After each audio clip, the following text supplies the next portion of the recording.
Hello and welcome. I am Thomas Porteous and you are watching NewsX World. Let's take a look at some of the top stories. US President Donald Trump makes a U-turn, significantly expanding the goods exempt from his new tariffs on Canada and Mexico. Syrian forces and Assad loyalists clash in deadly fighting in the country's northwest province. Dozens of people have reportedly been killed during conflict in Latakia, close to a Russian-controlled airbase. Amid the ceasefire between Israel and Gaza, Hamas has said that any Israeli military escalation against Palestinians would lead to the killing of some hostages. South Korean court orders the release of impeached President Yoon Suk-yeol from detention. Yoon was arrested in January after his martial law decree in December.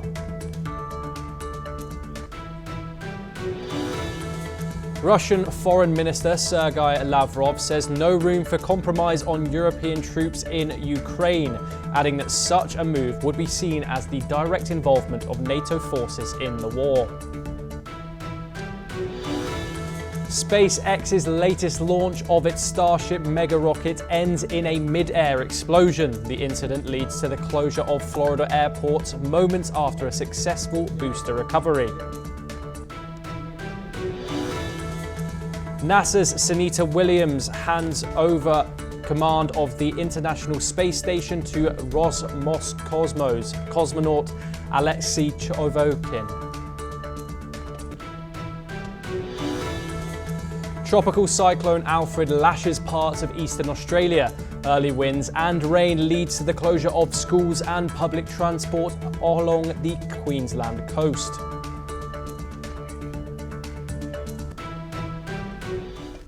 US President Donald Trump has eased some tough new tariffs on Canada and Mexico. It's the second time in 2 days he's rolled back import taxes after backlash from businesses and financial market concerns. On Wednesday, Trump announced a temporary exemption for car makers from 25% import duties, just a day after they were imposed. Mexico's President Claudia Sheinbaum welcomed the move, while Canada's finance minister said Ottawa would hold off on retaliatory tariffs. Canadian Prime Minister Justin Trudeau said he had a heated phone call with Trump over the issue. Reports say the US president used profane language during the exchange. Despite some relief, Trudeau warned a trade war remains possible. He called for all tariffs to be lifted. Sheinbaum said she had a respectful conversation with Trump, agreeing to curb fentanyl flow into the US and arms trafficking into Mexico. Tariff exemptions cover goods like televisions, air conditioners, avocados, and beef. Tariffs on potash, crucial for US farmers, were cut from 25% to 10%. Still, a White House official says half of Mexican imports and 62% of Canadian imports may face tariffs. More announcements are expected on the 2nd of April. Let's listen in to what Trump had to say. It basically makes it more fair for our car manufacturers during the short-term period before April 2nd. April 2nd is a little bit different.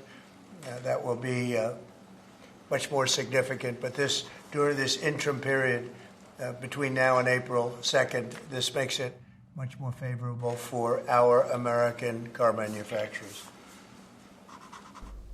Hamas is threatening to kill the remaining hostages if Israel resumes its attacks on Gaza.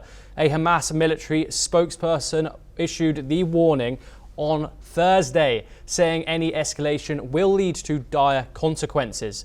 This comes after US President Donald Trump called on Hamas to release all hostages, dead or alive, warning that the group would face severe repercussions if it failed to comply.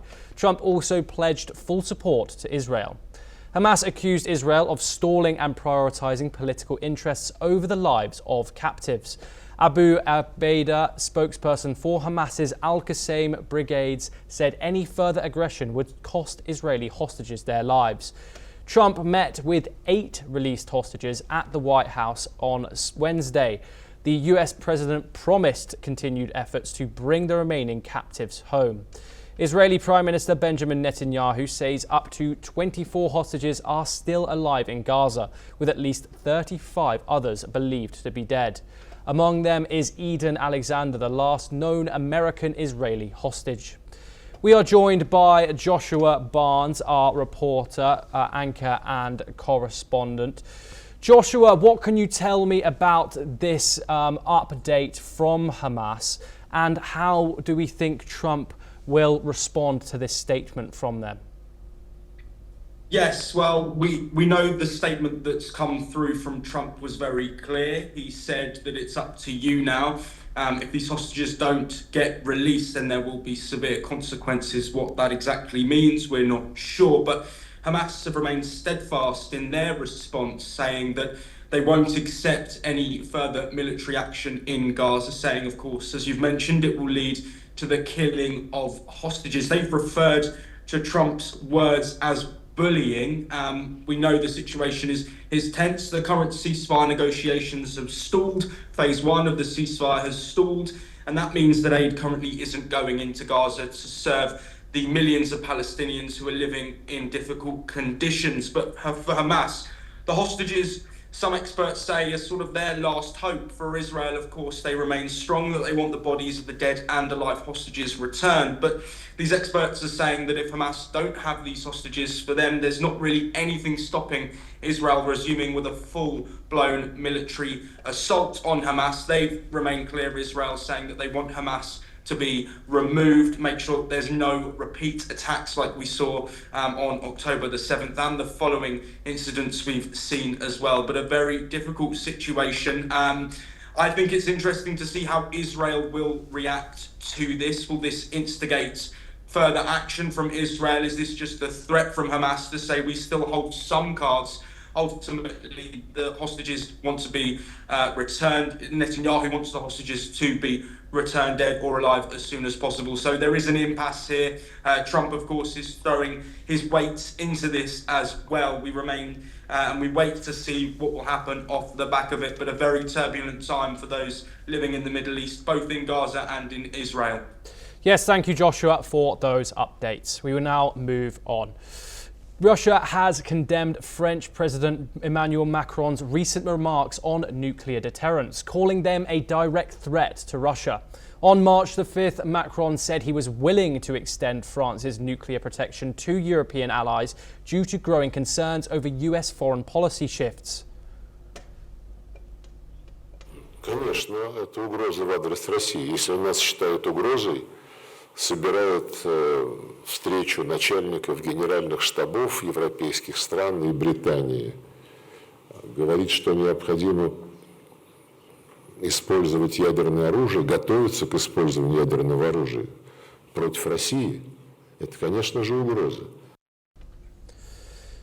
In response, Russian Foreign Minister Sergei Lavrov claimed Macron was preparing to use nuclear weapons against Russia, though Macron made no such statement.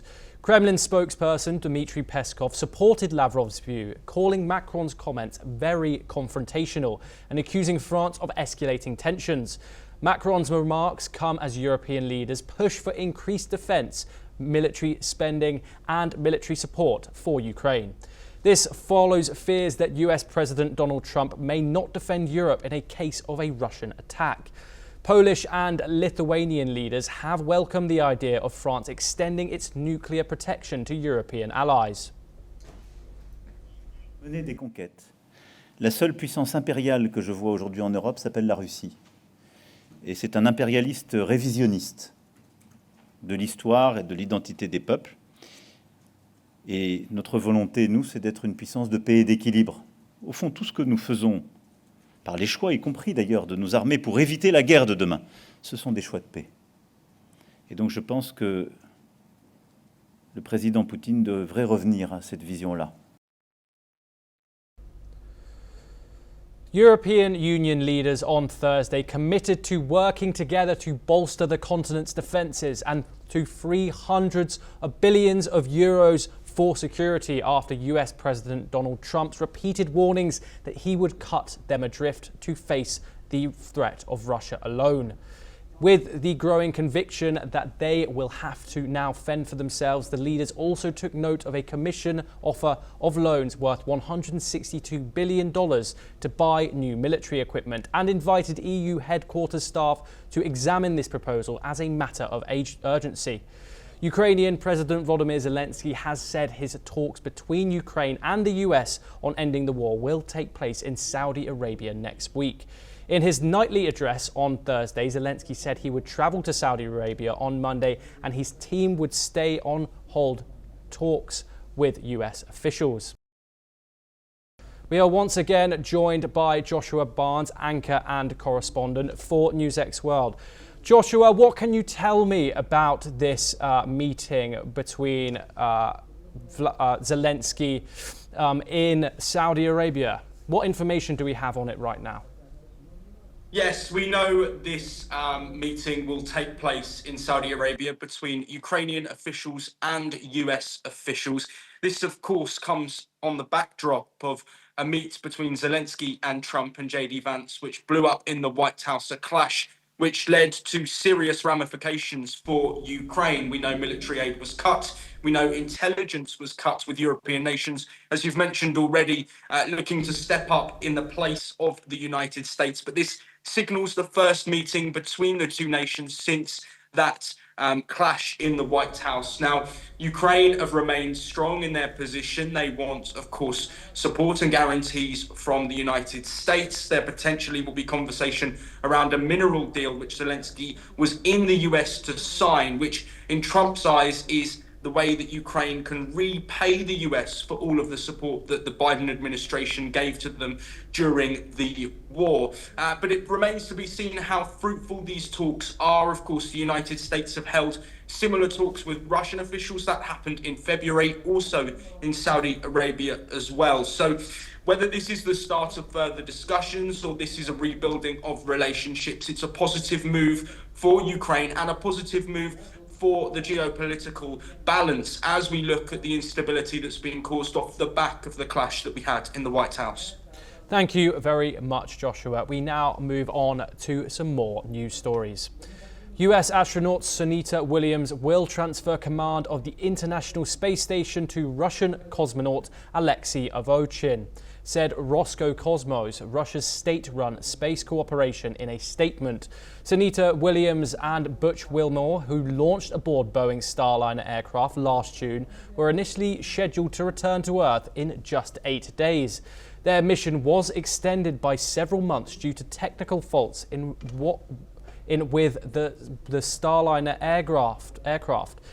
With this transfer, Ovchinin will become Russia's 34th ISS commander. The ISS commander is responsible for compliance with the flight program and overall flight safety.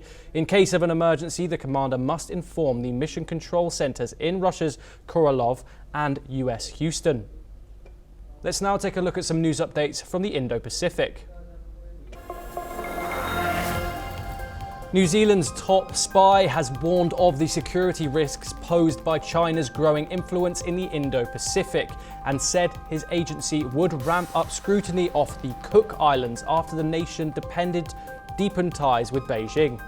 Security Intelligence Service Director General Andrew Hampton said the focus of Pacific nations on economic and transnational crime issues had opened the door for China to sign strategic deals with them that linked economic and security cooperation. Donald Trump has once again criticised India's trade policies, calling it a very high tariff nation and warning that reciprocal tariffs will come into effect on April the 2nd. Speaking at an Oval Office event on Thursday, Trump described the upcoming levies as the big one among the many duties his administration has planned.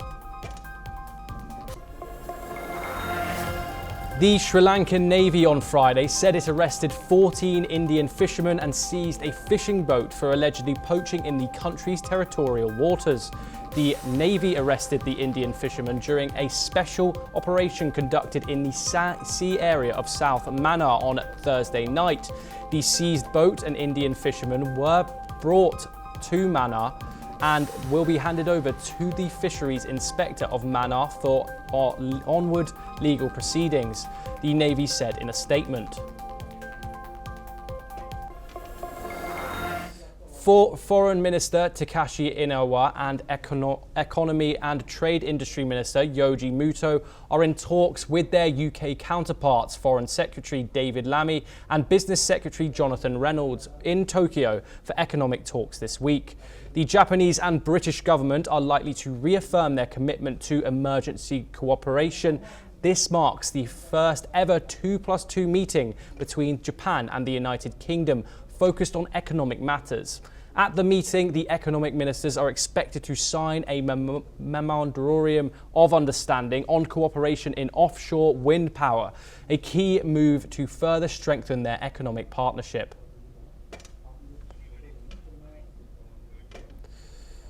China's Foreign Minister Wang Yi stated that Beijing will resolutely counter US pressure over tariffs and the fentanyl issue, emphasizing that major powers should not bully weaker nations. He also highlighted China's role as a reliable global power amid the US withdrawal from international institutions. On the Ukraine war, China seeks a fair, lasting and binding peace and continues its support for Russia. Wang stressed the importance of improving representation for developing countries in global governance. Beijing aims to fill the strategic vacuum left by the US under Trump's foreign policy. 如果每个国家都强调本国优先，都迷信实力地位，那这个世界将倒退回丛林法则。小国弱国将首当其冲。 国际规则秩序将受到严重的冲击，大国应当承担国际义务，履行好大国担当，不能唯利是图，更不能恃强凌弱。 A South Korean court annulled the arrest warrant for impeached President Yoon Suk-yeol on Friday, granting the way for his release from jail. This followed his arrest in mid-January on charges of insurrection related to his brief imposition of martial law. The Seoul Central District Court explained in a statement that the decision was made due to the timing of the indictment, which came after the initial detention period had expired. Additionally, the court also raised concerns about the legality of the investigation process, which had involved two separate agencies. His lawyer, Sik Dong-hyun, stated he won't be released immediately, even if detention is cancelled.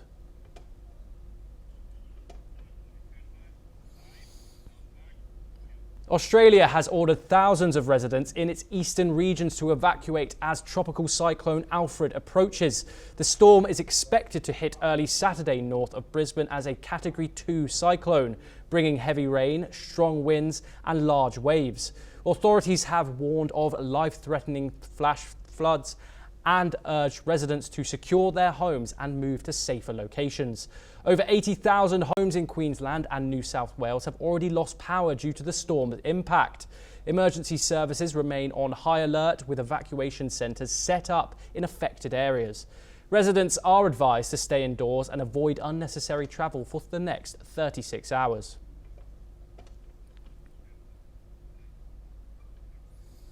Traffic at the Paris Gare du Nord train station has been halted after a World War II bomb was found on tracks leading to France's busiest terminal.